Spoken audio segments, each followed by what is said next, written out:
Speaking of a different form of using social media, a lot of people use it to pass their free time. But what if it's the only way you can connect to anyone on the outside world?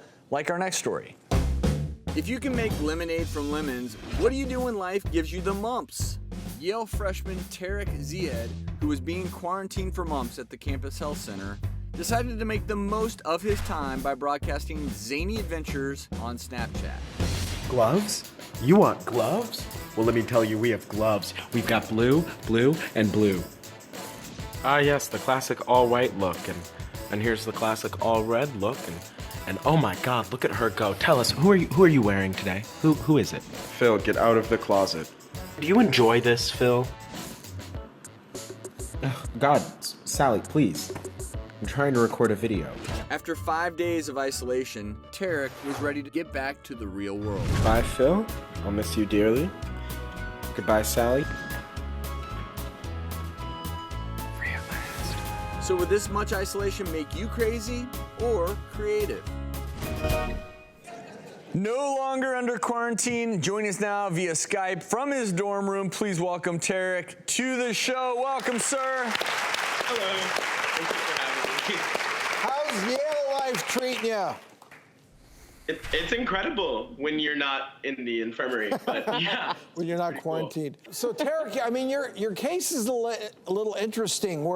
We read the story, we looked at your pictures. We're not convinced that you actually had mumps. What my doctor told me was that there's levels to the diagnosis, and what the top level would be, of course, that your test would come back positive and you absolutely have mumps.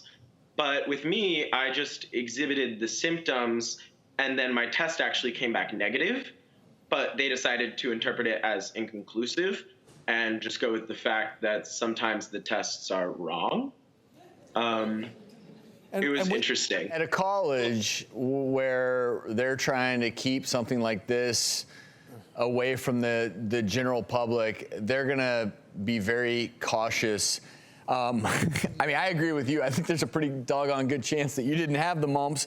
And for those of you that don't know, it's a virus and it causes swelling of the parotid gland, which is why you see that swelling there.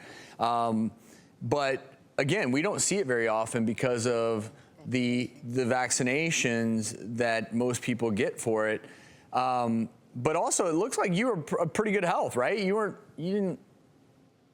Yeah. So the way that I experienced it was, for a week, I was really sick with what I thought was the flu. And then I got better for 3 days. I was completely healthy. And then the next day my face had swollen up. But outside of that, I was completely healthy. That sounds more like mumps. You may very well have had the mumps then. The biggest thing is, Tarek, is this. You spent 5 days in quarantine. Imagine if you had been out in the open and infected other students. You would have lost a lot of friends. So at the end of the day, I think you made friends with these videos. They were really, really clever and a great way to pass the time. More than anything, we're glad you're doing well. Best of luck with your studies, sir. Thank you. Thank you.